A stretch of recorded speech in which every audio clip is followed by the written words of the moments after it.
My name is Geraldine, and at 58 years old, I thought I understood what family loyalty meant. I was getting ready for my daughter Jessica's engagement party, smoothing down my new navy dress and checking my reflection one last time. The anticipation bubbled in my chest like champagne. This was supposed to be one of those milestone moments where I'd finally meet the family my daughter would be joining. I imagined warm handshakes, genuine smiles, maybe even some shared stories about Jessica's childhood. What I didn't expect was to become invisible in a room full of people who mattered to my own child. Before we dive into what happened that night, I'd love to know where you're watching from. Are you someone who's experienced family dynamics that left you questioning your worth? Please hit that like button if this resonates with you already, and don't forget to subscribe, because I have a feeling this story might help you see your own relationships more clearly. Now let me take you back to that evening that changed everything.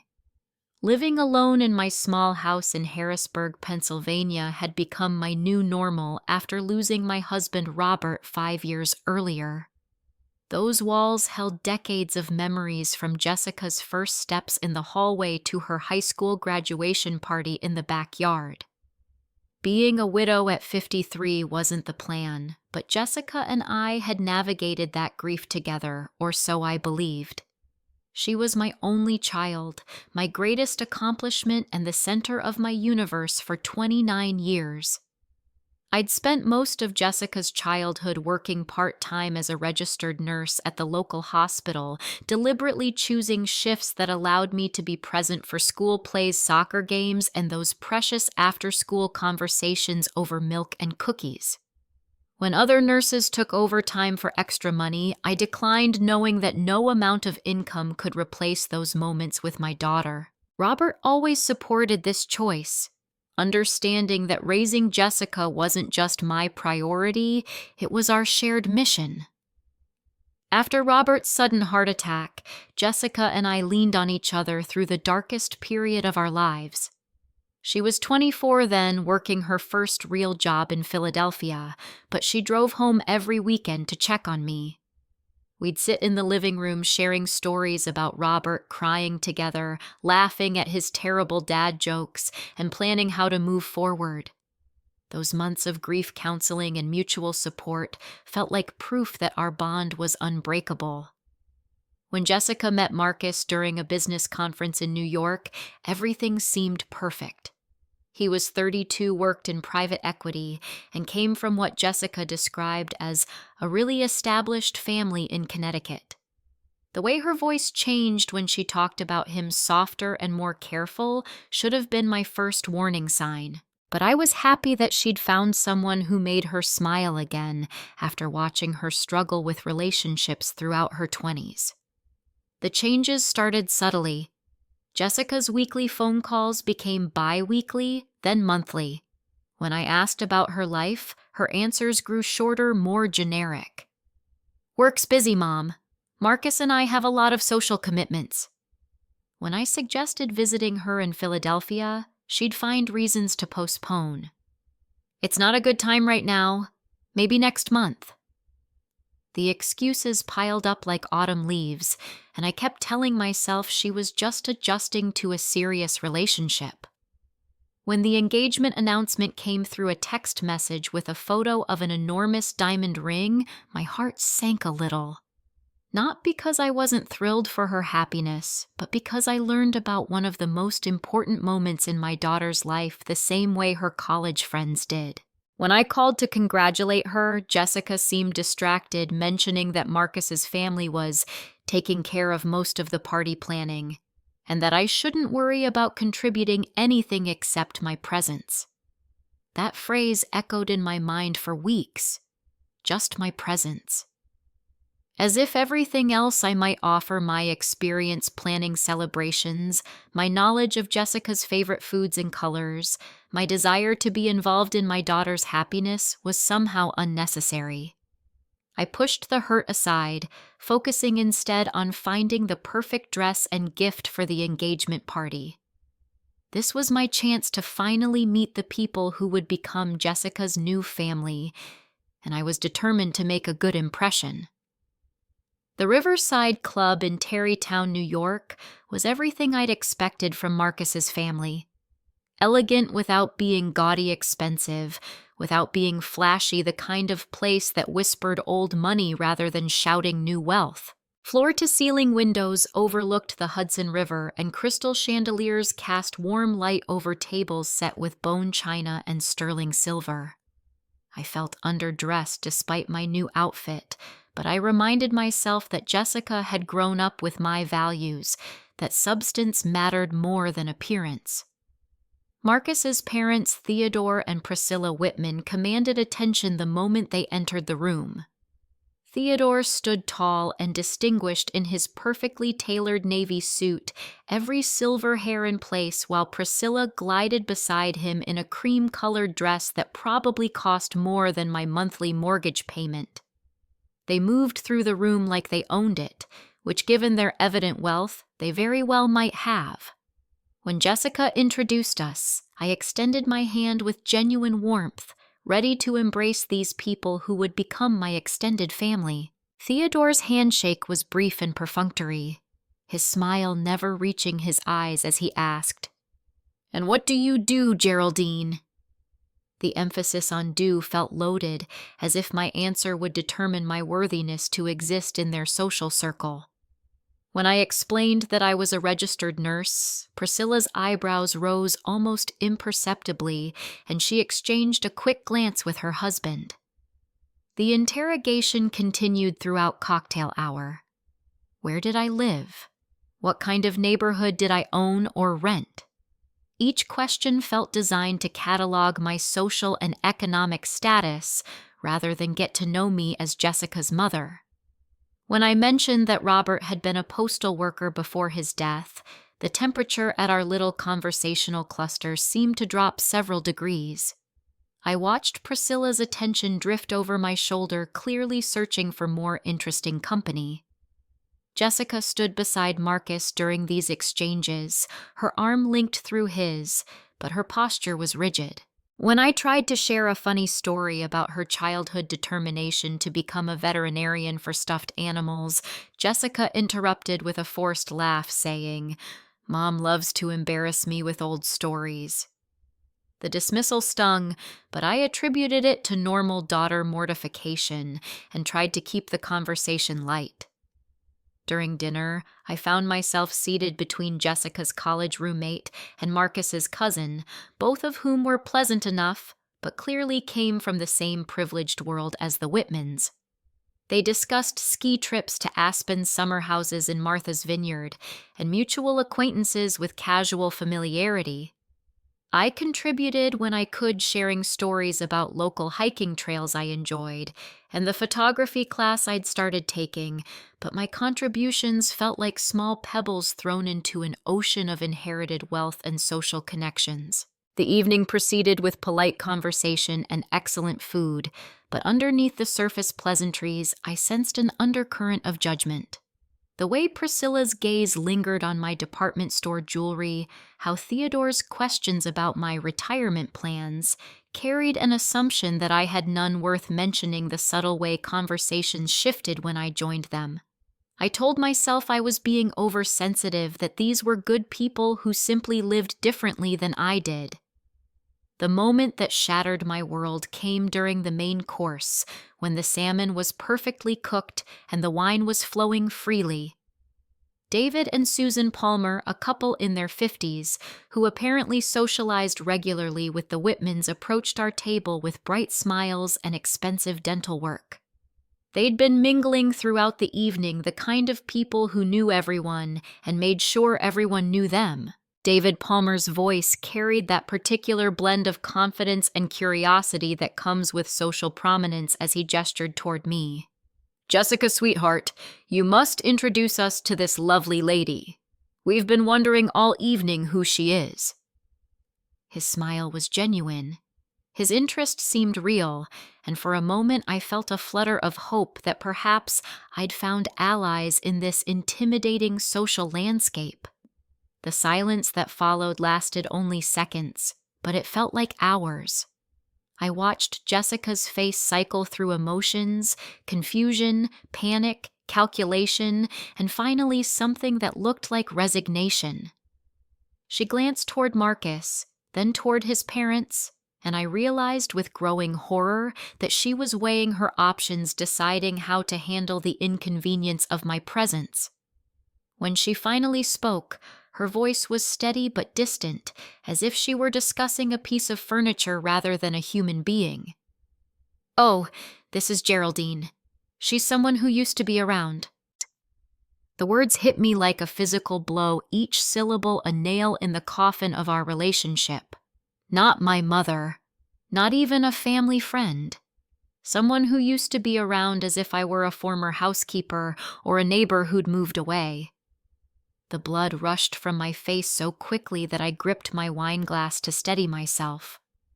My heart hammered against my ribs, and I felt the peculiar sensation of being simultaneously too hot and too cold.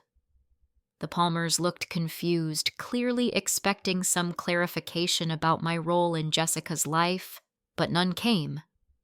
Jessica had delivered her verdict and moved on, turning her attention back to her salmon as if nothing significant had happened. I forced myself to speak, my voice barely above a whisper. "I'm Jessica's mother." The words came out smaller than I intended, like an apology rather than a statement of fact. David Palmer's eyebrows shot up in surprise, and Susan placed her hand over her heart in what appeared to be genuine shock. They glanced between Jessica and me, clearly trying to process this unexpected revelation. Marcus said nothing. His attention focused entirely on cutting his fish into precise uniform pieces.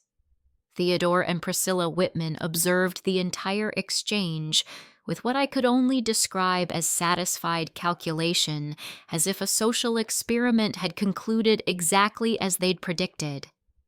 The other guests at our table suddenly found their food fascinating, and the clatter of silverware against china became deafeningly loud in the absence of conversation.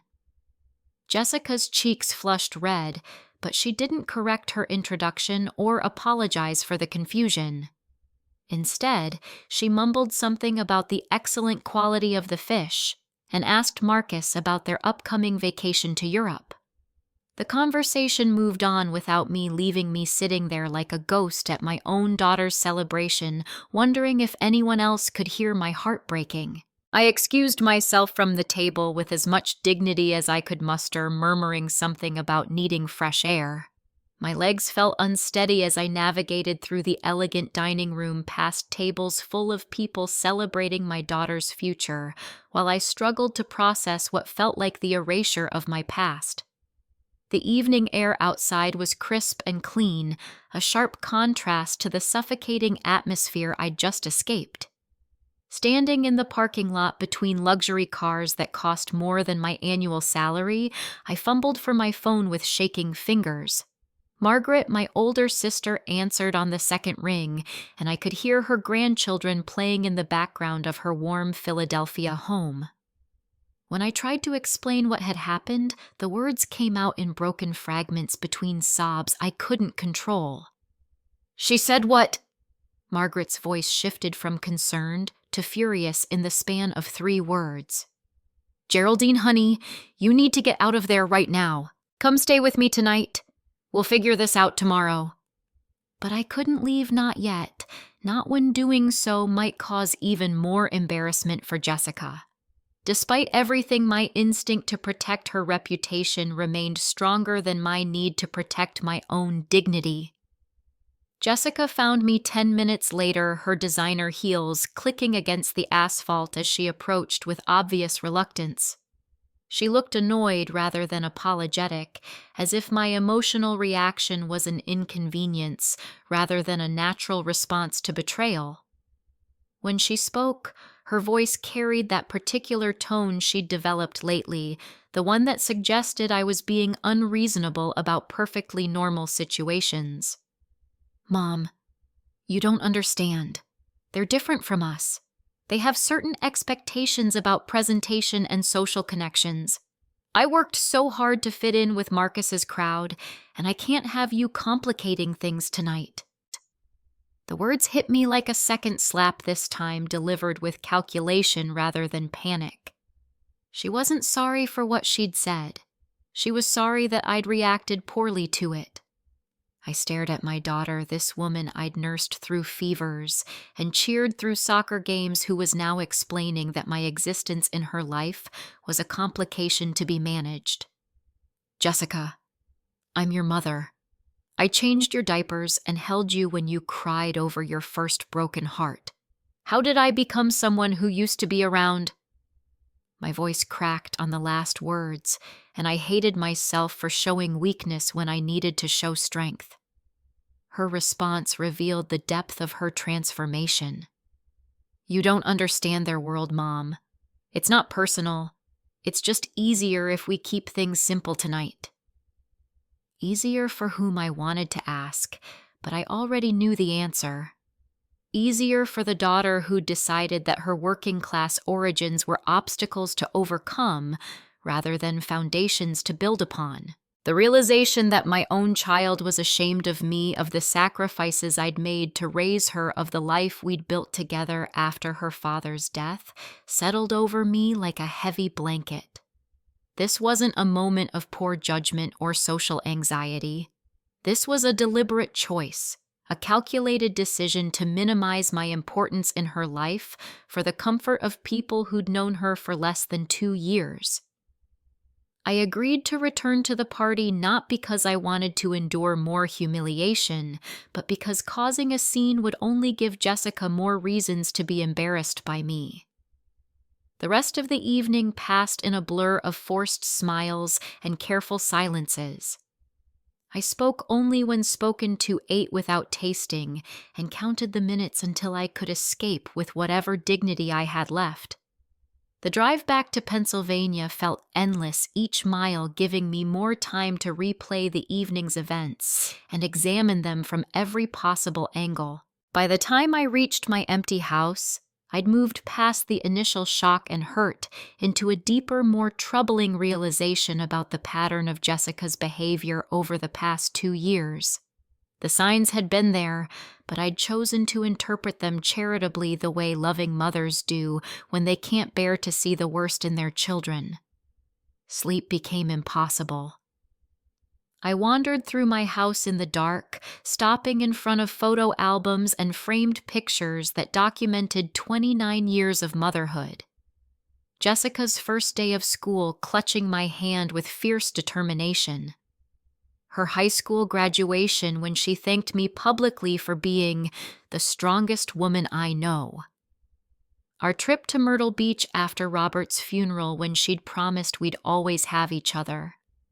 Each memory felt like evidence in a case I was building against my own daughter. The photographs told a story of sacrifice and devotion that apparently meant nothing in her current social circle. When she'd needed surgery to remove her appendix at age 16, I'd slept in a hospital chair for 4 days, refusing to leave her side. When she'd struggled with calculus her senior year, I'd hired a tutor I couldn't afford because her college dreams mattered more than my financial comfort. When she'd called me crying after her first heartbreak in college, I'd driven 3 hours to Philadelphia just to hold her while she grieved. Margaret called the next morning, and I could hear the controlled fury in her voice as she asked for a full account of the evening. When I finished describing Jessica's introduction and our parking lot conversation, the silence on the other end of the line stretched so long that I thought the call had dropped. Finally, my sister spoke with the kind of clarity that only comes from righteous anger. "Geraldine, you raised that girl to be better than this. You sacrificed your own opportunities to give her every advantage, and this is how she repays you, by pretending you're some random person who happened to drift through her life." Margaret's words stung because they reflected my own thoughts, the accusations I'd been making against myself since returning home. When Jessica called a week later, her voice carried that carefully casual tone she'd perfected for difficult conversations. "Are you okay, Mom? You seemed upset when you left the party." Not apologetic, not remorseful, just mildly concerned about my emotional state, as if it were a minor inconvenience. When I asked directly if she regretted how she'd introduced me, she sidestepped the question with practiced skill. "Let's not make this bigger than it needs to be. Marcus's family can be particular about social situations. I was just trying to keep things smooth." Even now, faced with direct confrontation, she couldn't acknowledge the cruelty of her actions or the pain she'd caused. Instead, she repositioned herself as the victim of demanding in-laws and an overly sensitive mother. That conversation clarified something essential about our relationship's current dynamic. Jessica had grown comfortable with treating me as disposable, someone whose feelings mattered less than her social aspirations. The daughter who'd once defended me against playground bullies now saw me as the embarrassment she needed to manage. The woman I'd raised to value character over status had embraced the opposite philosophy. I began researching nursing positions in other states that same afternoon, driven by a growing certainty that staying in Pennsylvania meant accepting a future of being marginalized in my own daughter's life. If I was going to be treated as someone who used to be around, then perhaps it was time to make that description literally true. The decision to apply for a position at Sunrise Medical Center in Tucson, Arizona, came after 2 weeks of sleepless nights and careful consideration of my alternatives. I could stay in Pennsylvania and accept Jessica's new terms for our relationship, becoming the mother who was trotted out for obligatory holiday visits but hidden during important social functions. Or I could take control of my narrative and build a life where respect wasn't negotiable and my worth wasn't determined by my daughter's social anxieties. The interview process happened quickly, conducted over video calls that showcased not just my professional qualifications, but my genuine enthusiasm for a fresh start. When the job offer came through, including a relocation package and signing bonus that demonstrated their interest in my experience, I felt the first spark of excitement I'd experienced since that devastating engagement party. This was my chance to reclaim my identity as someone valuable in my own right. Preparing to sell my house meant confronting 30 years of accumulated memories, sorting through belongings that represented different chapters of my life with Robert and Jessica. Each box I packed felt like a small act of rebellion against the role Jessica had assigned me. I wasn't someone who used to be around. I was someone who was moving toward a future that didn't require her approval or participation. When I called Jessica to inform her of my decision, the silence that followed my announcement lasted so long that I wondered if she'd hung up. When she finally spoke, her voice carried a mixture of panic and anger that revealed how little she'd considered the consequences of her treatment. "You're my mother. You can't just leave. What will people think?" Her concern about appearances rather than our relationship told me everything I needed to know about her priorities. When I explained that her introduction at the engagement party had clarified my status in her life, she became defensive rather than apologetic. "You're being manipulative, Mom. This is emotional blackmail." The accusation stung because it revealed how thoroughly she'd reframed our relationship in her mind. My response came from a place of clarity I'd never accessed before. "Jessica, you already made me leave when you introduced me as someone who used to be around. I'm simply making your words true." The conversation ended with harsh words on both sides, but I felt lighter afterward, as if speaking the truth had released me from a burden I'd been carrying without realizing its weight.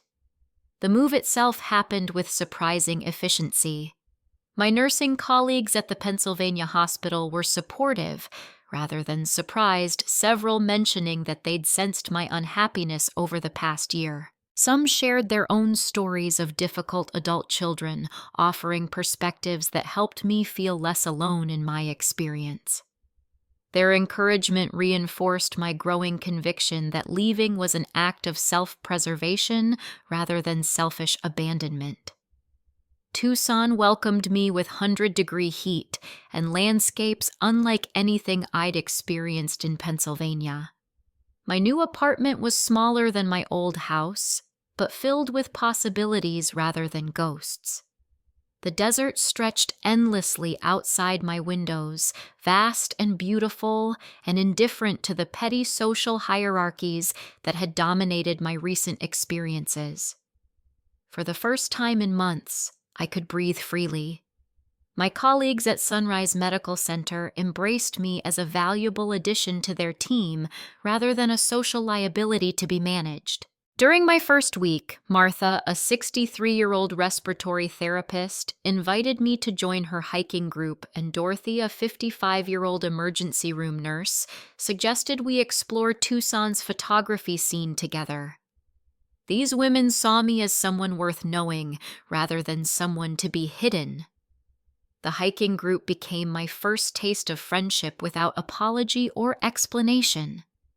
Every Saturday morning we'd meet before dawn to explore different trails in the Sonoran Desert, watching the sunrise paint the mountains in shades of rose and gold. These women shared their stories freely, discussing divorces and career changes and estranged family members with the kind of honesty that comes from accepting life's complexities rather than hiding from them. Photography became my unexpected passion, starting with simple snapshots of desert flowers and evolving into more ambitious compositions of landscape and light. Through the lens of my camera, I began seeing beauty in unexpected places, finding art in the geometric patterns of cactus spines and the way shadows fell across ancient rock formations. Each photograph felt like proof of my capacity for growth and discovery at 58 years old. Jessica's attempts to contact me decreased from weekly to monthly to sporadic, and when she did call, our conversations felt stilted and formal. She'd ask about my health and work with the same tone she might use to check on a distant relative, avoiding any mention of our last argument or acknowledgement of the pain that had driven me across the country. I began setting boundaries about what I would and wouldn't discuss, refusing to pretend that our relationship was normal when it clearly wasn't. 18 months after moving to Tucson, I was living a life I couldn't have imagined during those dark weeks following Jessica's engagement party. My photography had progressed enough to earn acceptance into a local gallery's group exhibition. My hiking group had become like family, and my work at the hospital provided daily reminders of my value as a healthcare professional. The woman who'd been dismissed as someone who used to be around had become someone who belonged exactly where she was. The call from Jessica came on a Tuesday afternoon in October, her voice smaller and more uncertain than I'd heard it since her teenage years. Marcus had ended their engagement, she explained, deciding that their life goals weren't aligned after 18 months of planning their future together. She was calling from her Philadelphia apartment surrounded by wedding gifts that would need to be returned and plans that would need to be canceled. When she asked if she could visit me in Arizona, I heard something in her voice that I hadn't heard in years, genuine vulnerability rather than calculated manipulation. The daughter who'd been too embarrassed to claim me as her mother was now reaching out for comfort from the woman she'd dismissed. Part of me wanted to refuse to protect myself from further disappointment, but a larger part recognized this as an opportunity for honest conversation. Jessica arrived in Tucson 3 days later, looking exhausted and defeated in a way that reminded me of the grieving young woman who'd clung to me after her father's death. The confident socialite who'd navigated Marcus's world with such determination had been replaced by someone who seemed genuinely lost and uncertain about her identity without his family's approval. She spent the first day mostly sleeping, recovering from months of stress and the emotional whiplash of sudden abandonment. Our first real conversation happened during a sunset walk through my neighborhood, the desert landscape providing a neutral backdrop for difficult truths. Jessica began with apologies that felt scripted at first, acknowledging that she'd handled things poorly at the engagement party and maybe been too concerned with fitting in. Her language was still careful and indirect, but I sensed genuine regret beneath the diplomatic phrasing. When I asked her directly why she'd introduced me the way she did, her answer revealed the depth of pressure she'd felt to transform herself for Marcus's approval. His mother made comments about your job, about where you lived, about Dad's work. I thought if I could just minimize the differences between our families, everything would be easier. The explanation didn't excuse her behavior, but it helped me understand the fear and insecurity that had driven her choices. My response came from the wisdom I'd gained through 18 months of rebuilding my life around self-respect, rather than other people's comfort. Jessica, I spent so many years making myself smaller, so you could feel bigger, accepting less so you could have more. I taught you that love means sacrificing yourself for other people's comfort, and you learned that lesson too well. The conversation continued for hours, covering years of accumulated resentments and misunderstandings. She began to grasp the magnitude of what she'd lost through her choices, not just my presence in her daily life, but the security of unconditional love and acceptance. The Whitmans had disappeared from her life as quickly as they'd entered it, their interest in her contingent entirely on her relationship with their son. The friends she'd cultivated in Marcus's social circle had proven equally conditional in their affection. Over the course of her week-long visit, Jessica witnessed my new life firsthand. She met Martha and Dorothy, observing their easy friendship with me and the respect they showed for my opinions and experiences. She accompanied me to the gallery opening where 3 of my photographs were displayed, watching strangers appreciate my artistic vision.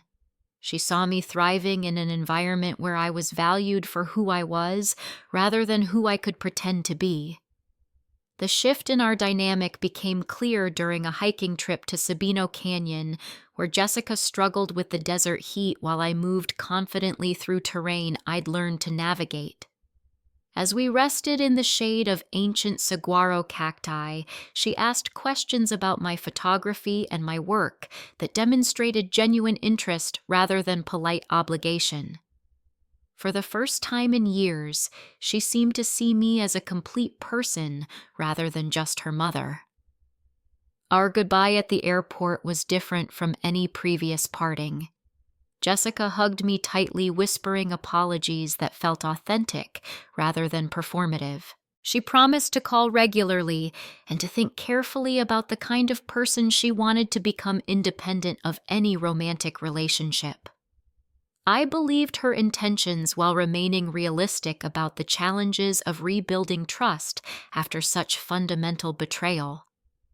The months that followed brought gradual improvement in our relationship, built on a new foundation of mutual respect rather than assumed obligation. Jessica began therapy to examine the patterns that had led her to value social acceptance over personal integrity. She called weekly, sharing details about her life and asking about mine with genuine curiosity. The change wasn't dramatic, but it was consistent and meaningful. Standing on my balcony this evening, watching the sunset paint the Rincon Mountains in shades of purple and gold, I felt profound gratitude for the painful journey that had brought me to this place. The woman who'd been erased at an engagement party had discovered that invisibility was a choice rather than a verdict. The mother who'd defined herself entirely through her daughter's success had learned to find worth in her own accomplishments and relationships. Sometimes the greatest gift we can give our children isn't our presence, but our example of what self-respect looks like in practice. Jessica needed to see that love without boundaries isn't love at all, but enablement disguised as devotion. By refusing to accept treatment that diminished my dignity, I'd shown her a different way to navigate relationships, one where mutual respect formed the foundation for genuine connection. The desert stretched endlessly before me, vast and beautiful and full of possibilities I was only beginning to explore. At 58 years old, I'd learned that it's never too late to demand the respect you deserve, never too late to build a life that reflects your worth, never too late to teach the people you love that true affection honors rather than diminishes the beloved. The best gift I ever gave my daughter wasn't my unconditional acceptance of her poor treatment, but my demonstration that some things like dignity and self-worth should always remain non-negotiable. Have you ever found yourself in a situation where someone you loved made you feel invisible or unworthy? I'd love to hear your thoughts in the comments about how you handled family relationships that challenged your self-respect. If this story resonated with you, please give it a like and share it with someone who might need to hear that their worth isn't determined by other people's comfort levels. Don't forget to subscribe for more stories about finding strength in difficult family situations. Thank you for listening to my journey, and remember that respect isn't something you beg for, it's something you model and require. May you always know your worth and never settle for relationships that ask you to diminish yourself for someone else's convenience.